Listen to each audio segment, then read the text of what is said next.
Have you ever wondered if the Bible is far more than an ancient book of stories and moral lessons? What if, hidden beneath the familiar words, lies a precise map of the mind, a guide to the same creative laws that shape the universe? From Genesis to Revelation, every scene, every parable, every commandment could be more than religious history. It might be a living blueprint of how thought, feeling, word, and action shape not only your inner world, but also everything you experience. But before we begin, please hit the like button and let me know where in the world you're watching from today. It's always fascinating seeing who's joining us from around the world. Think about it for a moment. What if the creation story wasn't just about the origins of the physical world, but about the inner genesis that happens every time you conceive an idea, affirm it with conviction, and watch it take form in your life? What you're about to discover might surprise you, because the same principles that God used to speak light into existence are at work in your mind right now. The difference lies in whether you know how to use them consciously or let them run on autopilot. The Bible, when seen through this mentalist lens, is no longer a distant religious artifact. It becomes a mirror, reflecting the state of your consciousness and inviting you to transform it. The laws it reveals are universal, unchanging, and available to anyone willing to understand them. Has this ever happened to you? You read a passage, and instead of feeling inspired, you're left with questions, contradictions, or even confusion. That's the trap of a purely literal reading. But when you approach it as a mental map, those same words open like doors, revealing patterns you can apply directly to your relationships, your work, your health, and your sense of purpose. Stay with me until the end, because we're going to explore how these hidden mental laws operate in every aspect of life, and why the mind of Christ is not some unattainable state reserved for saints, but the natural design of your own consciousness. Imagine reading the Sermon on the Mount and seeing not just moral advice, but step-by-step mental techniques to redirect your focus, dissolve fear, and anchor yourself in peace. Imagine looking at the miracles of Jesus and recognizing them as demonstrations of principles you can practice today. This perspective changes everything. The Bible's mirrors don't just reflect who you are, they reveal who you can become. The Genesis narrative, for example, shows a divine sequence: idea, word, manifestation.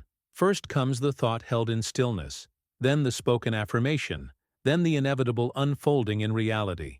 When you grasp this, you start seeing the connection between your inner dialogue and your outer results. You begin to understand why certain patterns repeat, why certain doors open or remain closed, and how shifting the way you think, feel, and speak can align you with what you truly desire. And here's the most important part.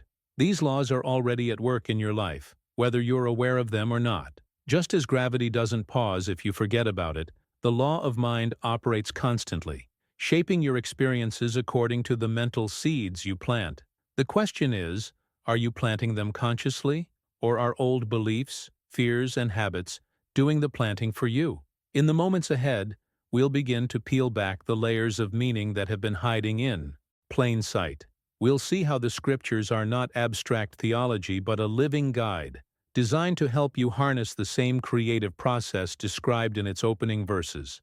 And once you see it, you can't unsee it. You'll recognize these patterns everywhere. In your thoughts, in your words, in the chain of events that shape your days. So take a breath, clear your mind, and get ready to look at one of the most read and least understood books in history in a completely new way.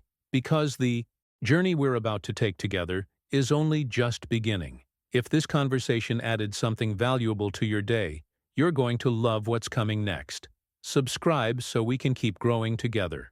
When most people read the opening lines of Genesis, they see a story about the birth of the physical world. But there's a hidden truth woven between those verses, one that goes far beyond the surface. The words, "In the beginning, God created," are not only a statement of divine power, they are a blueprint for the way your own life takes shape. Look closely and you'll notice a precise order. First comes the conception of an idea, then the spoken affirmation of that idea, and finally its manifestation in the visible realm. It's a behind-the-scenes look at creation itself, showing us the structure of how thought becomes reality. In the beginning was the Word isn't just poetic language. It's a revelation of how the mind operates when aligned with its highest potential. The Word here is not merely sound or language, but the focused, intentional expression of a thought infused with belief. It is the moment when imagination and conviction merge, giving the idea a pulse that draws it into form. This pattern is constant, whether we are aware of it or not. Life is always unfolding according to the seeds planted in thought, nourished by feeling, and spoken into the atmosphere through our words and actions. Think about it. How many times have you seen a small idea, almost fragile at first, grow into something that shaped your entire path? The right mindset can turn a single mental spark into a transformation so profound that it feels almost miraculous. And yet the same law works in reverse. Fears, doubts, and limiting beliefs can just as easily find their way into reality when we give them attention and emotional weight. It's not magic, it's alignment. A literal reading of these passages can trap us in contradictions, making the text feel distant or impractical. But, through a mentalist lens, every verse becomes a revelation of how to consciously navigate the process of creation. The ancient writers weren't merely recording historical events, they were encoding principles that still govern the invisible connection between thought and experience. They were mapping out a process that, once understood, gives you a level of influence over your life that most people never tap into. And this is where decisions take on a deeper meaning. Every choice is more than an isolated action. It is a declaration to the universe about what you believe to be true. Your words are not casual. They carry the vibration of the thoughts and emotions that fuel them. This is why the Genesis pattern is so impactful. It reveals that your life is shaped first in the unseen, in that private space of inner dialogue and imagination, long before it takes form in the world you can touch. Now, I want to go even deeper into this topic, because understanding it is not just about recognizing the pattern, it's about learning to work with it deliberately. When you begin to see how your internal narrative interacts with the law of creation, you realize that nothing in your life just happens. There is always a seed, always a root, always a cause. And once you can trace it back, you can change it, redirect it, or amplify it. Write in the comments, "This makes sense to me." When you hold a thought in your mind long enough for it to take root in your emotions, you've already begun shaping the world around you. That's the hidden truth most people miss. The real turning point happens long before the action, in that intimate space where belief and feeling merge. When your words carry that same conviction, when they're spoken as if they are already reality, the impact is undeniable. It's not about pretending or forcing. It's about speaking from a place where your inner world and your outer expression are in perfect alignment. That's when manifestation stops being a mystical concept and becomes a natural law in motion. This is where your true identity comes into focus. You're not a passive observer in the story of your life. You carry within you the image and likeness of the Creator, the same creative spark that spoke the universe into being. This isn't metaphor or flattery. It's a statement of your actual nature. When you begin to see yourself this way, the entire mindset shifts. You stop asking, "Can I change this?" and start asking, "How will I create this?" That's the beginning of a personal transformation that ripples through every decision, every relationship, every challenge you face. And what about the concept of evil? From this perspective, it's not an opposing force with equal power to the good. It's not some eternal rival battling God for control. It's the absence of truth, like darkness is the absence of light.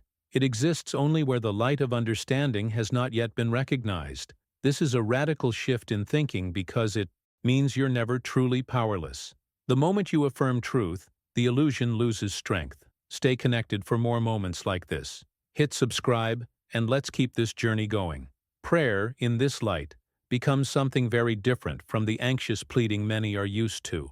It's not about convincing God to intervene, as if he were distant or hesitant. It's about aligning your own mind with reality as it exists in divine order. Affirming that God's presence is already here, that good is already the underlying truth. And just as important, it's about denying error any authority in your life. You don't fuel the problem with fear. You don't magnify it by talking about it endlessly. You remove its power by recognizing it as an absence, not a substance. This understanding is deeply empowering because it changes how you approach the very moments that once felt overwhelming. When a problem shows up, you're no longer trapped in reaction mode. You remember who you are, and you respond from the place of your true identity, the one made in the likeness of the Creator. That's when you realize that what you think, feel, and declare in those moments carries more weight than any appearance of difficulty. It's a behind-the-scenes reality that governs what will happen next. Now, I want to go even deeper into this topic, because once you grasp this relationship between your inner alignment and the outer results you experience, you start to notice how many of your daily thoughts either affirm truth or empower illusion without you even realizing it. That's where the real work begins, not in trying to control the entire world, but in mastering the one place where creation truly starts, within. Write in the comments, "I choose truth." When you understand that the biblical method is not a collection of abstract ideas but a practical framework for shaping reality, everything changes. Denying evil's reality is not about pretending challenges don't exist. It's about refusing to grant them ultimate authority. It's an inner decision to stop feeding the problem with fear and instead withdraw your agreement with it. Affirming God as the sole cause is the next step, because without anchoring your mind in a higher source, you'll always be tempted to believe that circumstances or people hold the power over your life. The moment you align with that truth, something shifts.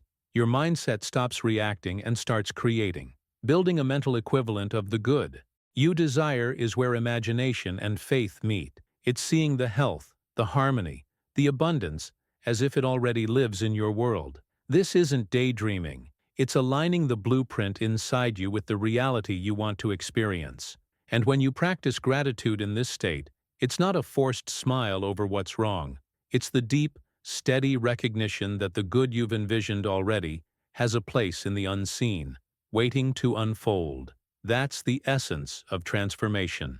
Moving from a life shaped by reactions to one guided by conscious alignment with divine cause. The scriptures echo this pattern in countless ways.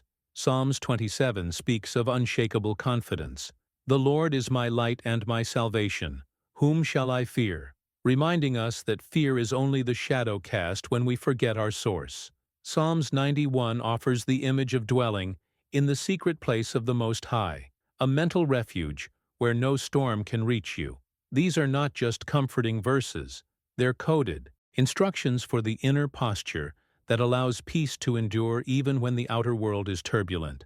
And then there's Deuteronomy 30:19, which delivers the truth with absolute clarity. "I have set before you life and death, blessing and cursing. Therefore, choose life." That choice isn't a one-time decision made in a dramatic moment. It's made every time you respond to a thought, every time you decide whether to affirm truth or reinforce limitation. Life and death here are not merely physical, they are states of consciousness, each carrying the seeds of the experiences that will follow. This behind-the-scenes reality means that the most important decisions you make are often invisible to everyone else. No one hears the quiet refusal when you deny a fearful thought. No one sees the steady mental picture you hold when everything outside tells you to give up. Yet those hidden moments carry immense impact. They are the soil where your future takes root. Now I want to go even deeper into this topic, because once you see that life is constantly presenting you with the choice between life and death in thought, blessing and cursing in perspective, you begin to realize how much of your journey is determined by the patterns you allow to live in your mind. And that awareness is the key to rewriting the script from the inside out. Write in the comments, "I choose life." The idea that the human mind bridges heaven and earth isn't poetic exaggeration, it's a direct statement of your role in the greater design. You exist in two realms at once: the visible, where actions and results can be measured, and the invisible, where thoughts, intentions, and beliefs are formed. Every decision you make, every focus you sustain, is like laying a plank on that bridge.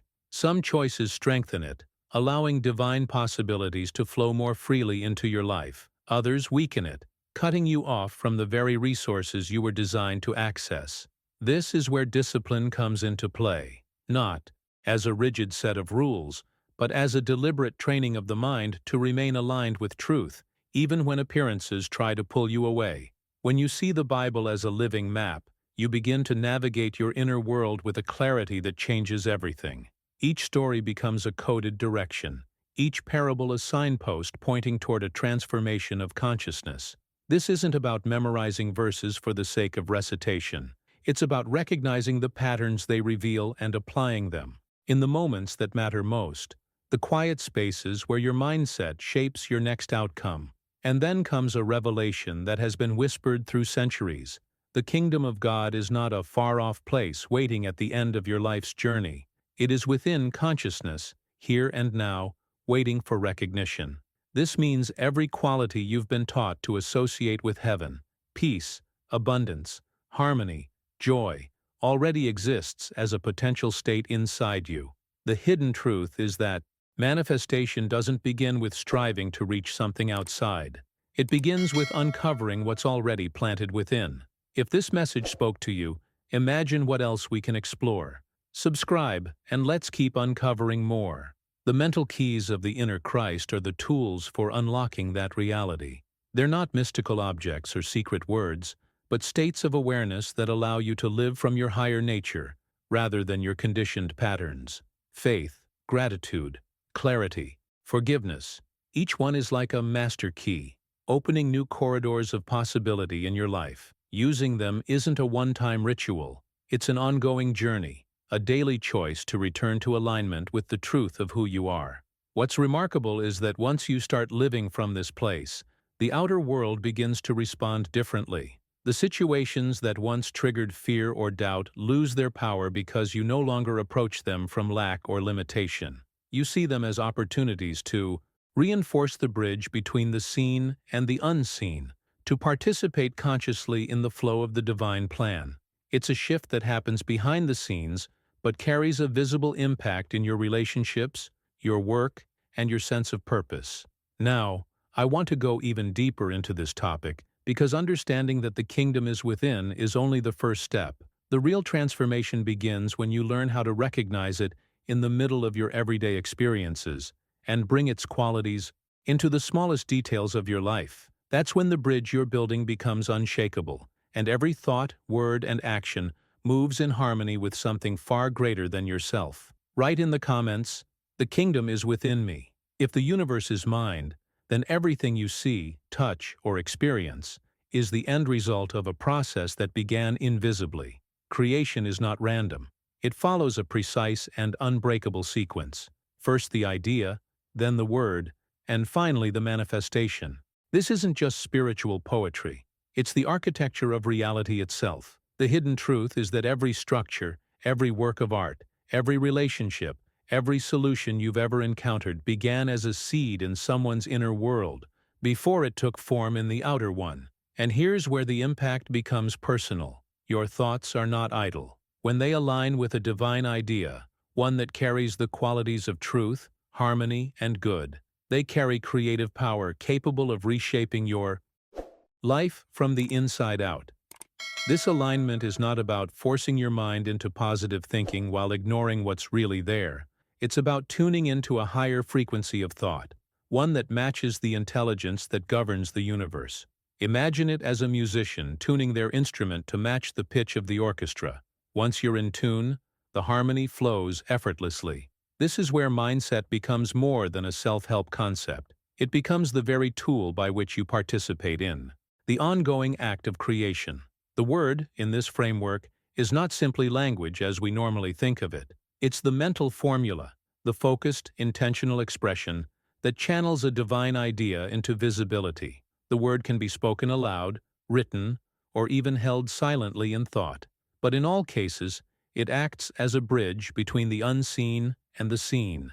This is why words spoken with authority and conviction carry such weight. They aren't just vibrations in the air, they're the activation of a pattern already established in mind. But here's an important revelation. Not every thought you have will manifest. The universe is not responding to passing mental noise or the random flickers of imagination that drift through without purpose. It responds to what you impress upon it with sustained attention and emotional agreement. Only the thoughts that are in harmony with the divine pattern, the blueprint of truth and order, have the full force to take shape in the material world. This is why it's possible to daydream endlessly and see no result, while a single clear and aligned thought, held with conviction, can transform an entire situation. Don't let this be the last time we meet here. Subscribe so we can keep sharing ideas that matter. Once you grasp this, the way you approach your inner world changes. You start to notice which ideas feel expansive and life-giving, and which carry the weight of fear, doubt, or limitation. You realize that every decision to dwell on a certain thought is a step in a creative sequence, whether you're aware of it or not. This is the behind-the-scenes reality most people never consciously work with, yet it's shaping their journey every day. Now, I want to go even deeper into this topic because once you see that not all thoughts are created equal, you begin to understand the true responsibility and privilege of choosing what occupies your mind, and that's where conscious creation really begins to unfold. Write in the comments, I choose aligned thoughts. Genesis doesn't just recount an ancient creation story. It unveils an eternal diagram that plays out every day in your own life. Conceive the idea, speak it with authority, and witness its inevitable fulfillment. This isn't a mystical superstition or an outdated religious belief. It's a universal law, operating with the same precision as gravity. You don't have to believe in gravity for it to keep you anchored to the earth, and you don't have to fully grasp this creative sequence for it to shape your experiences. The difference is that when you become aware of it, you move from being a passive recipient of outcomes to an active participant in designing them. Think about the power hidden in that pattern. Conception begins in the unseen.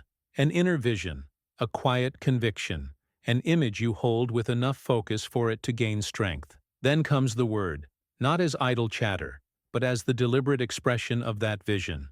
And when both thought and word are aligned with truth, manifestation isn't a matter of luck. It becomes the natural conclusion of the process you've set in motion. The gap between the unseen and the seen is bridged by your conscious participation.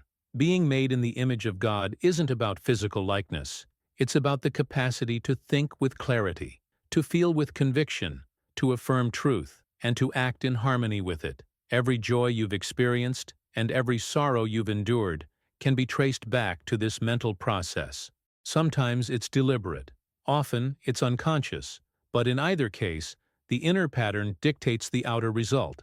This is where mindset becomes more than a buzzword. It's not just about optimism or good vibes, it's about training yourself to hold only those ideas that align with the reality you want to live. It's recognizing that each decision to dwell on truth strengthens your connection to it, while indulging in fear or doubt shapes an entirely different outcome. The transformation begins the moment you realize you're not at the mercy of circumstances. You're at the mercy of the mental states you choose to nurture. There's a hidden truth here that few ever confront. Every time you speak with authority from a place of conviction, you're planting something in the fertile ground of reality. The seed may be one of joy or one of pain, but the soil doesn't discriminate. It simply brings forth what's been sown. This is why it's so important to become conscious of the inner conversations you're having, the quiet declarations you make when no one else is listening. They are not without consequence. Now, I want to go even deeper into this topic, because once you recognize that this law is not selective, that it's working through every thought, word, and feeling you entertain, you begin to understand the profound responsibility and extraordinary freedom you hold in shaping your own journey. Write in the comments, I plant with intention. Failure in prayer is rarely about the absence of divine response. It's usually about the absence of clarity and alignment in the one who is praying. An unfocused idea is like a blurry photograph. No matter how hard you try to bring it into the world, it won't take form with precision. Words without conviction are just noise, carrying no weight, no authority, no resonance with the deeper patterns that actually create change. That's why the most effective prayer, or any act of conscious creation, begins with a clear vision. You must see it in the mind's eye as something already whole and complete, not as a distant wish. Feeling it as true is the next vital layer, because the emotional tone you hold becomes the energetic signature of your request. A vision without feeling is like a seed tossed on hard ground. It has no depth to take root. When you affirm it with steady certainty, you're watering that seed, reinforcing to yourself and to the universal mind that this is not a casual thought but a chosen reality. Acting as if it were already so is not pretending. It's entering into the atmosphere of the thing desired, aligning your behavior and mindset with the outcome you've claimed. That alignment makes manifestation inevitable, because every part of you is moving in the same direction. The truth is, every visible form you've ever encountered, whether a building, a song, a scientific breakthrough, or a moment of kindness, began as an invisible idea. That's the hidden architecture behind the scenes. First, it exists in thought, unseen but real. Then it finds its expression in the physical world. This is why your inner world matters so deeply. It is not just a personal space for reflection. It is the workshop where the raw material of life is shaped before it's ever touched by time or circumstance. The creative mind operates at its highest potential when it is in harmony with the universal mind, the underlying intelligence that holds the blueprint of order, truth, and possibility. When you're in that state of alignment, ideas flow effortlessly, decisions feel guided, and actions seem to meet with a kind of quiet, steady support from life itself. It's a collaboration, not a struggle. Instead of forcing outcomes, you begin to recognize that the right people, resources, and opportunities appear naturally because you've tuned yourself to the same frequency as the good you're seeking. If this resonated with you, I'd love for you to be part of what's next. Subscribe and join the journey. And here lies a revelation many overlook. You are always creating, whether consciously or unconsciously. The question is not whether you are manifesting, but whether you are manifesting what you truly desire. The discipline, then, is to keep the channel of your mind clear, your vision sharp, and your conviction steady, so that what takes form in your life reflects the highest patterns available to you. Now, I want to go even deeper into this topic, because once you truly grasp how the invisible shapes the visible, you'll see that every moment holds the potential to plant something extraordinary in the fabric of your reality. Write in the comments, "I align with the universal mind." Effective prayer isn't about pleading for change as if the universe were reluctant to respond. It's the confident affirmation of presence and truth, spoken from the awareness that what you're seeking is already aligned with the deeper order of life. This way of praying removes the energy of desperation and replaces it with a calm certainty. It shifts you out of the mindset of victimhood, that subtle but powerful trap where you believe life is happening to you, and into a position of conscious authorship over your own experience. The hidden truth is that when you take responsibility for the inner causes, you no longer feel powerless before outer circumstances, because you understand they are not the origin of your reality. They are merely its echo. Circumstances are effects, not causes. They are the harvest of seeds planted long before you became aware of them. Thoughts entertained repeatedly, emotions indulged, words spoken with intention or neglect. Just as no farmer expects a field of wheat to suddenly sprout roses, you can't expect life to produce outcomes that differ from the seeds you've sown in the soil of your mind. Recognizing this is not about blaming yourself for the past. It's about reclaiming the extraordinary power to influence the future. Every thought is a cause. It's not neutral or inconsequential. It's a formative impulse shaping what will eventually meet you in the physical world. Words are the vehicles, carrying those thoughts into form, giving them structure and direction. And experiences, whether joyful or painful, are the tangible effects, the visible expression of what once existed only in the invisible realm of the mind. This is the behind-the-scenes mechanism of creation, and once you see it, you can't unsee it.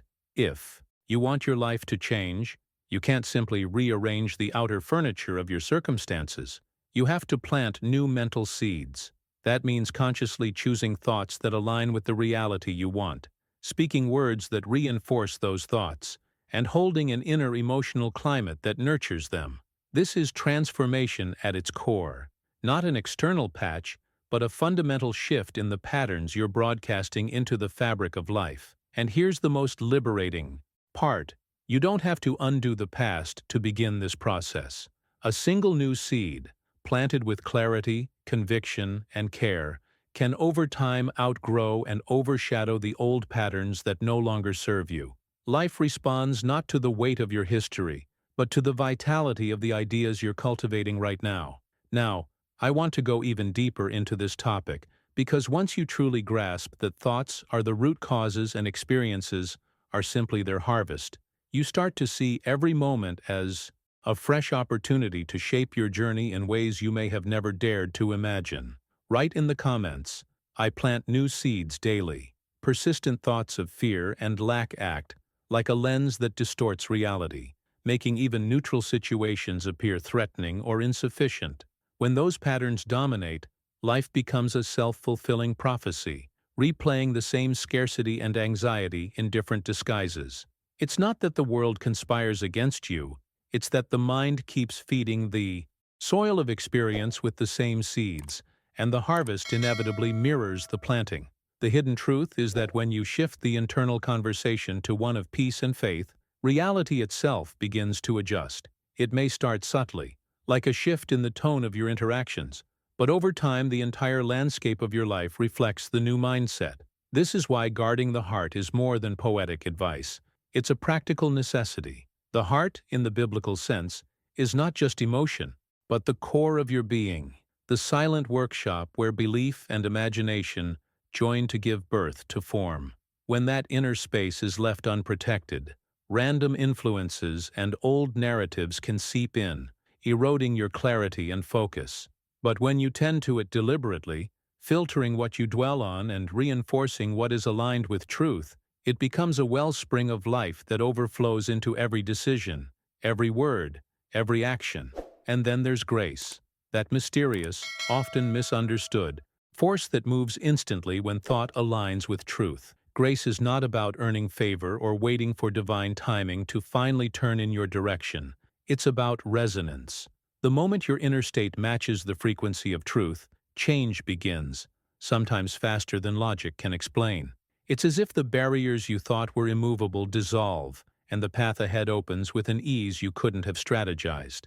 This is where the concept of repentance reveals its deeper meaning. In the original sense, it has nothing to do with wallowing in regret or endlessly lamenting past mistakes. Repentance means changing the mind, turning your inner compass toward a higher reality, and refusing to continue down mental paths that lead nowhere. It's a conscious decision to rewrite the narrative you're living, not by erasing what has been, but by choosing what will be from this point forward. When you see it this way, repentance becomes an act of empowerment rather than shame, a gateway to transformation rather than a reminder of failure. It's the point where you take back the pen from the old scriptwriter in your mind and begin crafting a story aligned with your true nature. And that story, once it begins to take form inside you, will inevitably find its reflection in the world around you.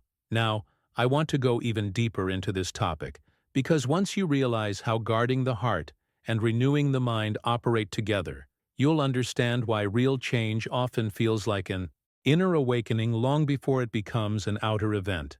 Write in the comments, "My heart is guarded by truth." Speaking truth with calm certainty is an art that requires both trust and discipline.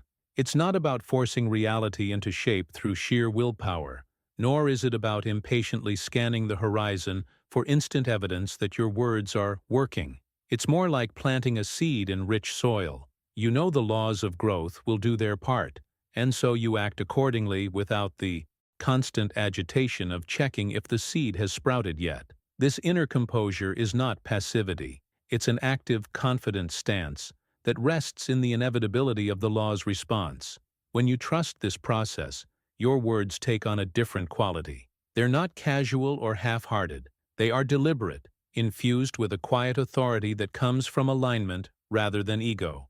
This is the essence of the word, not merely speech, but the conscious affirmation of a divine idea. And when that affirmation is sustained with genuine feeling, it begins to carve pathways in the unseen, pulling conditions into harmony with what you've spoken. The unseen part of this process is often where people stumble, because it's tempting to measure success only by immediate results. But destiny isn't shaped in a single moment of outward change. It's shaped in the ongoing alignment between thought, feeling, and action.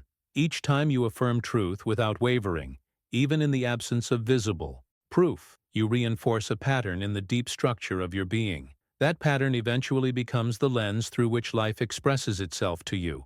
There's a hidden truth here that transforms the way you approach your own journey. Every action you take after speaking your word is either confirming or contradicting what you've affirmed.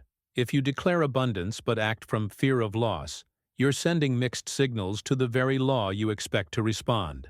But when your actions harmonize with your declarations, even in small, subtle ways, you're telling life with unwavering clarity, "This is my reality now."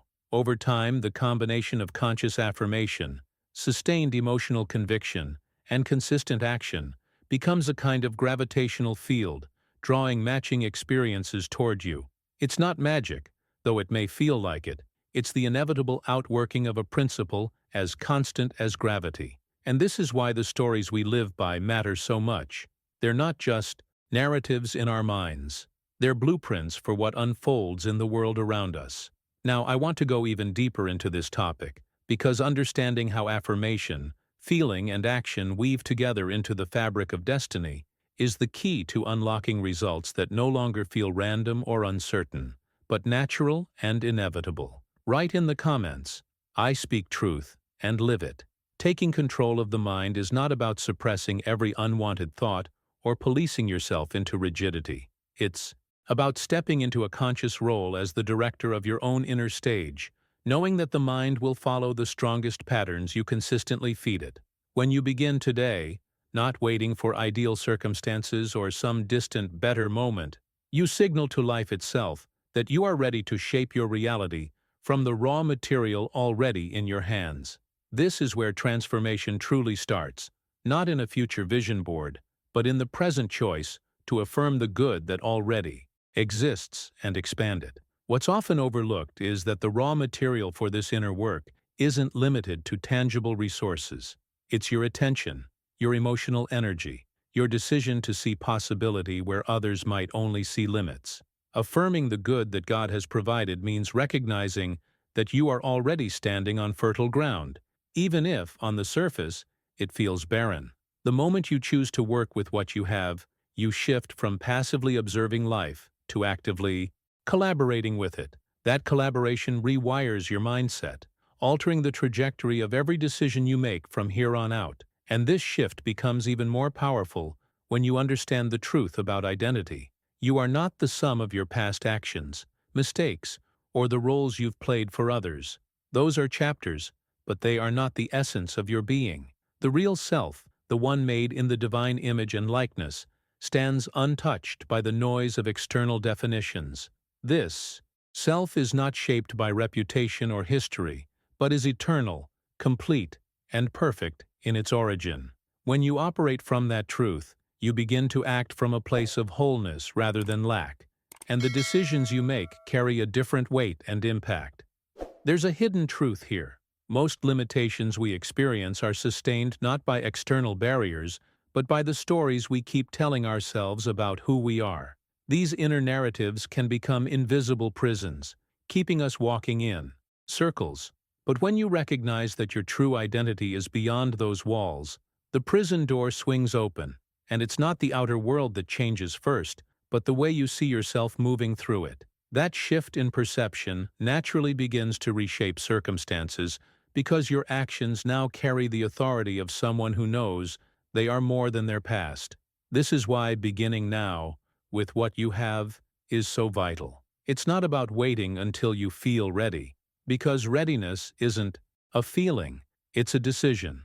The journey toward living from the divine self starts in the moment you choose to acknowledge it, and every small action taken from that place begins to align your outer life with the perfection of your inner truth. Now, I want to go even deeper into this topic, because understanding how to merge this eternal identity with your daily mindset is the bridge between spiritual insight and tangible transformation.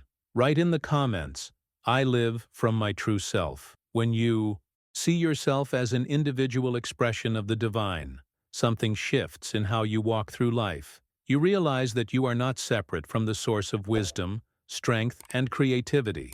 You are a living outpouring of it. Just as a single drop of ocean water contains the same chemical essence as the vast body it comes from, you carry within you the same attributes that define the infinite. This understanding dissolves the illusion that you must somehow earn your worth or become enough, because your essence is already complete. What often gets in the way is not a lack of divine potential, but the thick layers of personality, the habits, fears, and self-images we've constructed over time that obscure the unchanging Christ within. The challenge is that we often mistake these layers for who we truly are. The cautious voice that says you can't, the reactive temper, the need to be approved of, these are learned patterns, not eternal truths. They may have helped you navigate certain moments in your journey, but they are not your identity. Underneath them is a presence, untouched by circumstance, a core that is steady even when everything around you shifts. Aligning with this presence isn't about erasing your personality, but about letting it become a clear window instead of a tinted filter. And here's where the hidden mechanism comes into play. The phrase "I am." Every time you use it, you are planting a seed into the soil of your consciousness. What follows? Those two words will, over time, grow into the reality you experience. When you say, "I am tired," "I am unlucky," or "I am not enough," you are reinforcing a pattern that your subconscious will accept and replicate. But when you affirm, "I am strong," "I am guided," "I am in alignment," you begin to cultivate a different internal landscape, one that naturally produces different results. This isn't about pretending or sugarcoating. It's about recognizing that your words are not mere descriptions. They are creative forces shaping what unfolds next. The "I am" acts like a declaration to the unseen laws of life, instructing them on what to bring into form. And because thought and word carry energy, the emotional charge behind what you say determines the speed and clarity of its manifestation. Speak with conviction, and the universe echoes it back. This is why guarding the "I am" is essential. It's not a casual statement. It's a blueprint. The more you choose to pair it with qualities that reflect the truth of your divine nature, the more you peel away the illusions of limitation.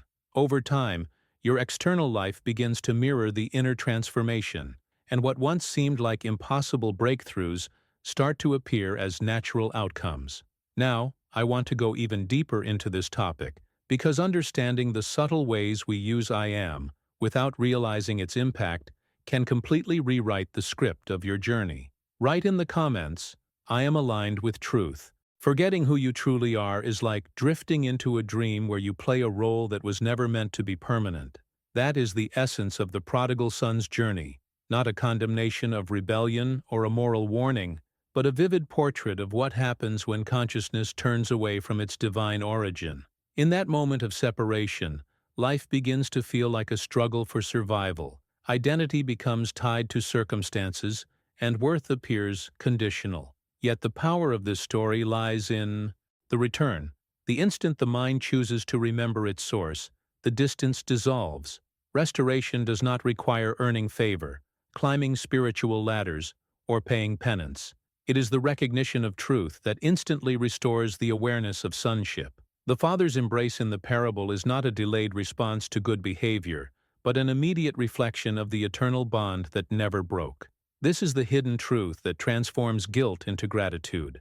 You cannot lose what you are, only lose sight of it. And when that sight returns, so does everything you thought you had forfeited. The robe and ring are more than symbolic tokens.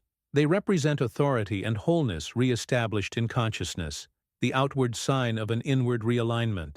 From here, it becomes clear that destiny is not the sum of our human history. The world may define you by your past choices, family background, or perceived limitations, but spiritual lineage runs deeper than bloodlines or records. It is the unchanging thread that ties you to the divine mind, the inheritance that no time, mistake, or external judgment can alter. This is why the biblical image of hidden treasure buried in a field is so profound. The treasure was always there, but its value remained unseen until someone recognized it. Daily life often disguises this treasure beneath the dust of routine, obligations, and surface-level identities. We search for meaning in accomplishments, relationships, or possessions, unaware that the true source of fulfillment is already embedded within. The parable invites us to shift our focus, not to discard the field of our everyday existence, but to see it with new eyes, to recognize the immeasurable worth lying quietly at its core. This is not a call to abandon life's responsibilities, but to infuse them with the awareness that every action, no matter how ordinary, can express divine nature when aligned with truth. Now, I want to go even deeper into this topic, because the way we uncover and live from this hidden treasure determines the level of transformation we experience in our journey. Write in the comments, "I have found the treasure within." Transformation is never an accident. It is the deliberate and sacred act of guarding the doorway of the mind. Every "I am" we speak, whether silently in thought or aloud in words, is a seed cast into the soil of reality. These statements are not just casual descriptions of mood or circumstance. They are the very building blocks of experience.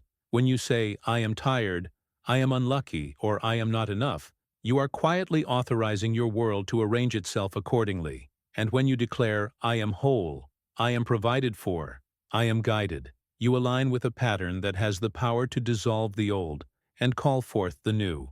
This is why mental vigilance is not about obsessively monitoring every stray thought out of fear, but about cultivating an awareness so clear that you instinctively choose words that affirm life. It's a shift in mindset that turns the unconscious repetition of limitation into the conscious affirmation of truth. You stop reinforcing the stories that keep you small and begin feeding the ideas that expand your sense of possibility. The outer world in all its complexity is simply the echo of these inner decisions. Change the idea at its root, and the branches of your life inevitably follow. This is the hidden truth behind so many spiritual teachings, that the journey is not about forcing the external to bend to your will, but about reshaping the invisible blueprint from which it emerges. And yet, for this change to last, something deeper must happen. It requires peeling away the non-essential layers of personality, the masks, defenses, and roles we've worn for so long that we confuse them with our identity. This process is not about discarding parts of ourselves in judgment, but about recognizing which aspects are authentic, expressions of the inner Christ, and which are merely protective shells we've outgrown. The beauty of this path is that it frees us from the illusion of being victims of the past. Whatever has happened, whatever has been said or done, cannot touch the unchanging essence that exists beyond time and experience. When the weight of old narratives falls away, you stand face to face with a self that has never been wounded, never been diminished, and never been separate from its source. Now, I want to go even deeper into this topic, because understanding how to live from that place, where the eternal self becomes the author of daily life, changes everything about the journey you're on. Write in the comments, "I am what I choose to be." Every moment we stand at the crossroads of creation, holding in our hands the quiet but unstoppable power to declare what is true for us. The old "I am" statements that once chained us to limitation are nothing more than echoes of outdated beliefs, and they dissolve the instant we replace them with affirmations rooted in divine truth. This isn't wishful thinking or self-deception. It's the conscious act of returning to the spiritual center, that still point within where clarity replaces confusion and strength replaces fear. The journey back is never far. It is always just one thought away, one shift in focus, one choice to align the inner word with the higher pattern instead of the old story. When we accept that every effect in our life springs from a mental cause, we step out of the illusion of randomness. The law is unchanging. Whatever is sown in thought will inevitably be reaped in experience. This realization is not meant to bring guilt for past harvests, but empowerment for the fields we're planting now. It means the frustration we feel is not a punishment, but an invitation to look behind the scenes of our own consciousness and see where the seeds were planted. It means that the peace, joy, or abundance we seek is not somewhere out there to be chased, but already forming in the invisible realm, waiting for us to nurture it through alignment of thought, feeling, and action. And here lies the hidden truth. The mind is not a passive observer of life. It is the sculptor of form, the unseen architect behind every circumstance. To live unconsciously is to let that power be hijacked by fear, habit, and external influence. To live consciously is to take back authorship, to write a new script not based on reaction, but on deliberate intention. Every affirmation becomes a blueprint, every mental image a seed, every word a command that the law of cause and effect unfailingly executes. This is why discipline of thought is not a burden, but a liberation. It allows you to edit the narrative before it becomes visible, to redesign the foundation before the structure is complete. And when you realize that the delay between sowing and reaping is not an obstacle, but a gift, a space where you can refine your vision and strengthen your conviction, the entire process becomes less about struggle and more about trust. Now I want to go even deeper into this topic, because the way we hold that vision in the unseen determines everything about how it manifests in the seen. Write in the comments, "I sow with intention." The parable of the sower isn't merely an agricultural metaphor. It's a mirror showing the landscape of our own consciousness. The soil is the mind, and every seed is a thought, an intention, or a belief quietly planted in the fertile depths of the subconscious. Some seeds fall on rocky ground, fleeting impulses without depth, quickly withered by doubt or distraction. Others land among thorns, desires entangled in fear, resentment, or conflicting motives that choke their growth before they can bear fruit. But the prepared soil, the mind cultivated with clarity, receptivity, and conviction, becomes a sanctuary where the seed can take root, expand, and produce a harvest beyond measure. This is not about perfection, but preparation. It's the ongoing work of examining hidden thought habits, those silent patterns running in the background, and deciding which ones deserve water and which ones must be pulled out by the roots. What's remarkable is that the universe, in its infinite generosity, has built into its very fabric a power that can override even the oldest and most stubborn seeds: grace. Grace is not a vague spiritual comfort. It is the immediate realignment of your inner blueprint when you turn fully toward the good with sincerity and trust. It doesn't erase responsibility.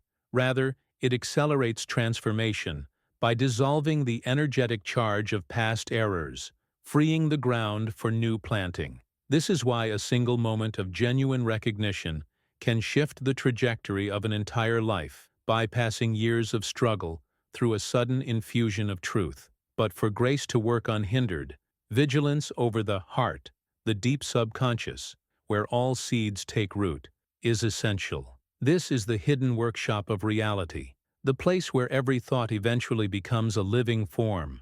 Without awareness, we allow old narratives and unexamined fears to keep reseeding the same outcomes, making change seem impossible. With awareness, we guard the gates, deciding what enters, what stays, and what must be released. This is not a passive guarding. It is an active shaping of the inner world so that the outer world reflects something entirely new. And once you realize that the condition of your inner soil determines the quality of your outer harvest, your priorities shift. You begin to value silence as much as speech, reflection as much as action, and intention as much as effort. You stop scattering seeds at random and start planting with precision, knowing each one contains a destiny waiting to unfold. Now, I want to go even deeper into this topic, because there is a profound connection between how we nurture these seeds and the kind of life we ultimately live. Write in the comments, "My soil is ready," when you realize that sowing is not a one-time act, but a continuous conscious practice. The entire rhythm of your life changes. Every moment becomes a planting, whether you're aware of it or not. Thoughts of limitation, fear, and doubt are like invasive weeds. They don't need permission to grow. They thrive in neglect. But when you choose to replace them with affirmations of truth, abundance, and possibility, you are reshaping the very architecture of your inner world. This is not mere positive thinking. It's the deliberate crafting of a mental environment where only what aligns with your highest good can flourish. The only limits that truly exist are the ones you quietly agree to inside your own mind, and once you see them for what they are, they lose their power. Taking full responsibility for this inner garden is not a burden. It is the purest form of freedom. It means you're no longer at the mercy of chance, circumstance, or the shifting opinions of others.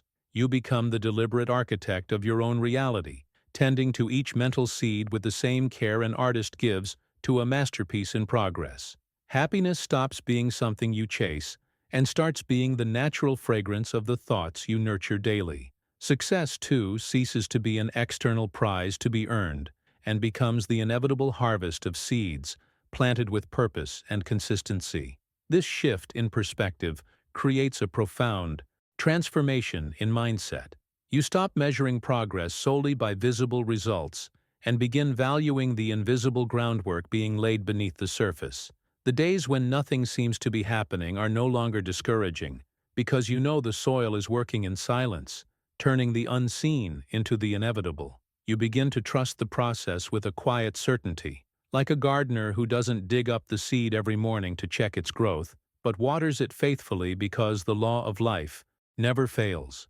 The hidden truth is that life will always reflect back to you the quality and consistency of your sowing. It is not enough to plant good seeds sporadically. They must be nurtured daily, protected from the subtle sabotage of old habits, and strengthened by the light of conviction.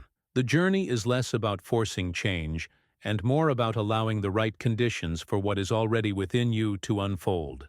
Now, I want to go even deeper into this topic because there is a way to accelerate this growth so that the fruits of your inner work appear more swiftly than you might imagine. Write in the comments, "I choose my seeds." When you begin to understand the interplay between denial and affirmation, you realize this is not about pretending problems don't exist or burying your head in the sand. It is about redirecting the most powerful force you possess, your attention, toward the source of real transformation. Denial, in its spiritual sense, is the refusal to grant error or limitation the authority it pretends to have. It's the moment you mentally stand tall and say, "You have no power over me," not in defiance of reality, but in recognition of a deeper reality that cannot be shaken. Affirmation, on the other hand, is the deliberate act of aligning yourself with that deeper truth, repeating it until it becomes not just a thought you hold, but the lens through which you see everything. The brilliance of the golden key is how deceptively simple it seems. In essence, you are shifting your inner gaze from the storm to the still center where truth abides. Instead of wrestling with the problem and feeding it with your emotional energy, you starve it of attention and give that attention to God, to the divine principle of harmony, order, and good that has always been present beneath the surface. This is not an escape, it's a reorientation of your inner compass toward the only direction that can truly lead you out of confusion and into clarity. And yet, this method demands persistence, because the mind loves to be drawn back into the drama, into the looping replay of the challenge, into the seductive pull of figuring it out on the level where it can never be solved. It's like standing before a locked door and insisting on rattling the handle when the real key is in your pocket. The discipline is in remembering to reach for it, again and again, until it becomes second nature. When practiced consistently, the golden key doesn't just dissolve one isolated issue. It retrains your entire mindset. You begin to approach life from a place where your default is to connect with the source before you react to the surface. Over time, you notice that your responses become calmer, your decisions more aligned, and the so-called problems that used to dominate your days lose their grip. It's as if you've stepped behind the scenes of life's stage and discovered how the set changes work, no longer fooled by every shift in scenery. Now, I want to go even deeper into this topic, because there is a hidden truth about where your attention actually lives when you're not consciously directing it, and uncovering that could be the turning point in your entire journey. Write in the comments, "I hold the key." Imagination, when consecrated, becomes far more than a daydreaming tool. It turns into the very architecture of reality. Every image you allow to linger in your mind is like a seed dropped into fertile soil, silently germinating until it pushes into visibility. The hidden truth is that the universe responds not to scattered wishes, but to the steady, vivid pictures you hold with faith. When your inner vision is saturated with the feeling of the good already complete, you're not just hoping for change, you're inhabiting it, breathing it, wearing it in your thoughts, until the outer world has no choice but to reflect it back. But imagination without rhythm is like planting seeds and forgetting to water them. That's why the daily cadence matters. Morning consecration sets the tone before the noise of the world can pull your focus in 100 directions. It's the moment you align your inner compass, deciding, before the day decides for you, that your thoughts will remain anchored in truth. Midday remembrance is the course correction, the quiet mental pause that brings you back to center when distractions, worries, or unexpected challenges try to steal the momentum. And nightly sowing is the conscious choice to end the day by planting the images, words, and feelings you want tomorrow to grow from. This rhythm isn't just discipline, it's the scaffolding that supports lasting transformation. What makes this approach unshakable is not grand effort, but constancy. The power is in the repetition, in letting your mind become so trained in this alignment that it turns into a reflex. Over time, the gap between imagining and experiencing narrows, until the two feel inseparably woven. You begin to live with the quiet certainty that you are no longer chasing good. It's flowing toward you, drawn by the magnetic pull of your unwavering inner vision. And yet, there's an even deeper layer behind the scenes, a truth that reveals why some imaginations bear fruit faster than others, and why the quality of what you see inwardly is just as important as the frequency. Now, I want to go even deeper into this topic, because understanding that hidden connection could change the way you create forever. Write in the comments, "I see it complete." If you've stayed with me all the way here, it probably means something in this message resonated deeply with you. That's why I'd love for you to be part of this space. Subscribe so we can keep exploring ideas that truly make a difference in the way we think, feel, and live. And if you're still here, let me know by leaving the phrase, "This message was meant for me," in the comments, so I know you were walking with me until the very end. If what we've shared today sparked something in you, give this video a like.